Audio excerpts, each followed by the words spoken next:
As a player রোনাল্ডোকে খুব ভালো লাগে, কারণ তার পরিশ্রম, তার ডেডিকেশন লেভেল। তো চেষ্টা করি ওখান থেকে এগুলো নেওয়া, তখন এখান থেকেই আমার এই সেলিব্রেশনটা আর কি।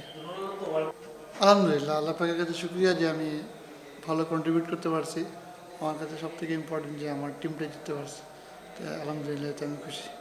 স্টার্টটা খুব ভালো ছিল, তারপরে যখন না আসলে ওরা স্টার্ট খুব ভালো করেছে।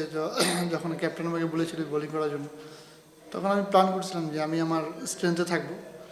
তো আমি ভালো জায়গায় বল করার চেষ্টা করেছি, আল্লাহ পাকের রহমতে সাকসেসফুল হয়েছি।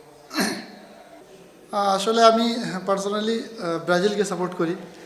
আমি ব্রাজিল সাপোর্টার, কিন্তু অ্যাজ এ প্লেয়ার রোনাল্ডোকে খুব ভালো লাগে, কারণ তার পরিশ্রম, তার ডেডিকেশন লেভেল। তো চেষ্টা করি ওখান থেকে এগুলো নেওয়া, তখন এখান থেকেই আমার এই সেলিব্রেশনটা আর কি। রোনালদো তো ওয়ার্ল্ড কাপ, সরি, রোনালদো তো ওয়ার্ল্ড কাপ পর্তুগালে তো ওয়ার্ল্ড কাপ মেসির আছে, ওইদিকে ফোকাস থাকে। ভালো লাগে, এখন প্রত্যেক মানুষের তো পছন্দ আলাদা থাকতে পারে, তো আমার ক্ষেত্রে সেটাই। ক্রিকেটের মাঠে কি সবসময় আমরা এই সেলিব্রেশনটা দেখবো নাকি এটা কখনো চেঞ্জ হতে পারে? না, আমি সবসময় চেষ্টা করবো ইনশাল্লাহ এই সেলিব্রেশনটা করা, যেহেতু আমাকে খুব ভালো লাগে পার্সোনালি ওকে। তো আমি চেষ্টা করবো, আল্লাহ পাক সুস্থ রাখলে ইনশাল্লাহ। ওখানকার কালচারটা কেমন, বা পেশাদের ওখানে কি ধরনের কাজ চলে, বা ওখানে কোনো আছে কিনা আলাদা কোনো কোচিং বা কোনো কিছু আমাদের ডেভেলপমেন্ট করতে হবে?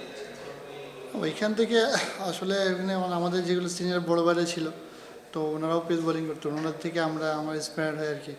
আমরা যেমন ক্রিকেটে আসি তখন জিজ্ঞাসা করা হয় একাডেমিতে ফার্স্ট টাইমে তুমি কি, আমি তখন বলছিলাম যে আমি পেস বোলিং করি। তো এখান থেকেই সবাই আর কি এভাবে করেই আগাচ্ছে সামনের দিকে।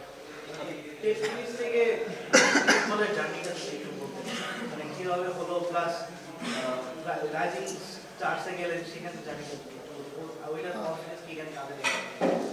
আসলে আপনারা সবসময় বলেন যে আমি টেনিস থেকে এখানে এসেছি, আসলে কিন্তু না। আমার এখানে আমি 7-8 বছর ডোমেস্টিক ক্রিকেট খেলেছি, 2 বছর সেকেন্ড ডিভিশন, থার্ড ডিভিশন 1 বছর খেলেছি, ফার্স্ট ডিভিশন 2 বছর খেলেছি। তো এখান থেকে আমার জার্নি। তো লাস্ট ইয়ার এই বছরই আমি এসপিতে সুযোগ পেয়েছিলাম, তো এখানে চেষ্টা করেছি ভালো করার। তো আর কি আমি আমার কাজে ফোকাস দিয়েছি, বাকিটা আল্লাহ পাকের রহমতে এত দূরে এসেছি। Thank you. All done. Thank you.